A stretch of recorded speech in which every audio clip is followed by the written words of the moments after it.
या देवी सर्वभूतेषु शक्तिरूपेण संस्था नमस्तस्यै नमस्तस्यै नमस्तस्यै नमो नमः। जय माता दी। आप सभी दर्शकों का मेरे यूट्यूब चैनल विभास वर्ल्ड में हार्दिक अभिनंदन और स्वागत है। नवरात्रि अथवा नवरात्र देवी की उपासना करने वाले हिंदुओं का प्रमुख त्यौहार है। नवरात्र एक संस्कृत शब्द है जिसका अर्थ होता है नवरात्रों का समय।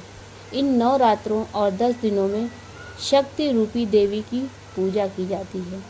एक साल में 4 बार नवरात्रि का पर्व आता है। पहला जो नवरात्रि आता है वह चैत्र के महीने में आता है, जिसे हम चैत्र नवरात्रि कहते हैं। इस नवरात्रि के साथ हिंदू नववर्ष की शुरुआत भी होती है। दूसरी नवरात्रि आश्विन माह में आती है, जिसे हम शारदीय नवरात्रि के नाम से भी जानते हैं। पौष और आषाढ़ के महीने में भी नवरात्रि का पर्व आता है, परंतु इसे हम गुप्त नवरात्रि कहते हैं। इन दोनों नवरात्रियों में तंत्र साधना की जाती है और देवी उपासक तंत्र विद्या प्राप्त करने के लिए देवी माँ की उपासना करते हैं। इसीलिए इन नवरात्रों को साधारण गृहस्थ लोग नहीं मनाते हैं। केवल चैत्र और शारदीय नवरात्र की ही गृहस्थ और पारिवारिक लोगों के लिए उत्तम माने गए हैं, क्योंकि दोनों में ही माता रानी के 9 स्वरूपों की पूजा की जाती है। लेकिन आज हम चैत्र नवरात्रि की बात कर रहे हैं। चैत्र नवरात्रि हिंदू पंचांग के अनुसार चैत्र मास की शुक्ल पक्ष की प्रतिपदा से नवमी तक मनाई जाती है। यह समय भारतीय नववर्ष का भी प्रतीक है।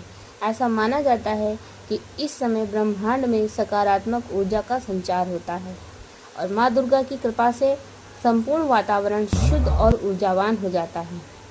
चैत्र नवरात्रि को विजय, शक्ति और आत्मबल बढ़ाने का पर्व भी माना जाता है, क्योंकि ज्योतिष शास्त्र के अनुसार इस समय ग्रह नक्षत्र भी एक नई ऊर्जा लेकर आते हैं, जिससे साधना और उपवास करना अधिक प्रभावशाली हो जाता है। यही कारण है कि ऋषि मुनि और संत महात्मा इस समय को विशेष महत्व देते हैं। प्राचीन काल में रंभासुर नाम का एक शक्तिशाली राक्षस था। उसने महिषी नाम की एक असुर कन्या से विवाह किया। उससे एक उसका पुत्र हुआ जिसका नाम महिषासुर था, जो कि भैंसे के समान मुख वाला था। वह भी बहुत शक्तिशाली था। एक बार उसने ब्रह्मा जी को प्रसन्न करने के लिए घोर तपस्या की। उसके कई वर्षों तक तपस्या करने से ब्रह्मा जी प्रसन्न हो गए और उसने वर मांगने को कहा। उसने ब्रह्मा जी से वर मांगा कि हे प्रभु, मुझे अमरता का वरदान दीजिए। ब्रह्मा जी ने कहा, हे असुरराज, जो इस सृष्टि में आया है उसको तो मरना ही पड़ता है, परंतु मैं तुम्हें यह वरदान देता हूँ कि तुम्हारी मृत्यु किसी देवता, मानव, दानव, ऋषि, मुनि, पशु या पक्षी इत्यादि से नहीं हो सकती। इस पर महिषासुर ने कहा कि मेरी मृत्यु फिर किससे होगी? तो ब्रह्मा जी ने कहा, हे असुरराज, तुम्हारी मृत्यु किसी स्त्री के द्वारा होगी। इतना कहकर ब्रह्मा जी अंतर्ध्यान हो गए। इतना सुनकर महिषासुर बहुत प्रसन्न हो गया और बोला, कोई स्त्री मुझे कैसे मार सकती है? इस प्रकार हंसते हुए वह वहां से निकल पड़ा। अपने मद में चूर होकर उसने तीनों लोकों को हराकर देवताओं पर भी आक्रमण कर दिया और इस प्रकार इंद्र आदि देवताओं को हराकर इंद्र के आसन पर बैठ गया और उसने देवताओं को भागने पर मजबूर कर दिया।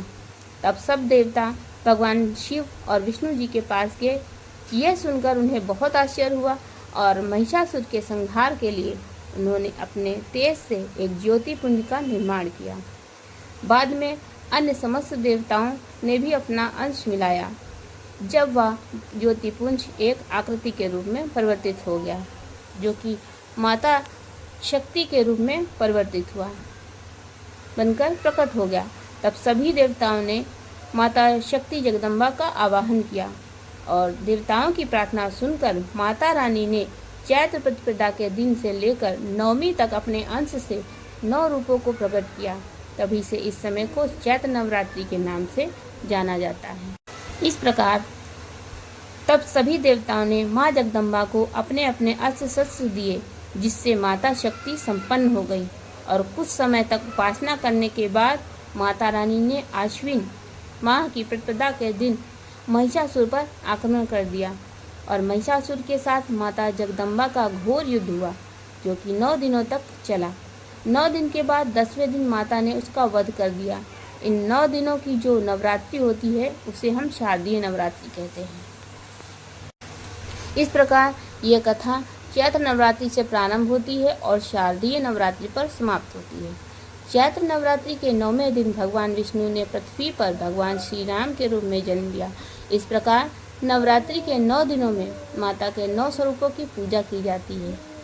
माँ के ये सभी रूप हमें अपने भीतर के अज्ञान, भय और बुरी आदतों को त्याग कर सच्चे ज्ञान, शक्ति और शांति को प्रदान करने की सामर्थ्य प्रदान करते हैं। अतः जो भी भक्त इस नवरात्रि में माता रानी की उपासना करता है और कन्याओं को देवी रूप मानकर उनका पूजन करता है, उनको भोजन कराता है, माता उन पर प्रसन्न होती है। माता उसकी हर प्रकार की मनोकामना पूर्ण करती है और उसके जीवन में सुख, समृद्धि, धन, धान्यता का संचार करती है, जिससे उसका जीवन सुखमय हो सके। तो ये थी हमारे धार्मिक पर्व चैत्र नवरात्रि के संबंध में एक छोटी सी कथा। हम आशा करते हैं कि आपको ये कथा अच्छी लगी होगी और अगर अच्छी लगी हो तो वीडियो को लाइक करें और हमारे चैनल को सब्सक्राइब करें। और अगर आपने मेरे चैनल को पहले से ही सब्सक्राइब कर लिया है तो आपका बहुत बहुत धन्यवाद।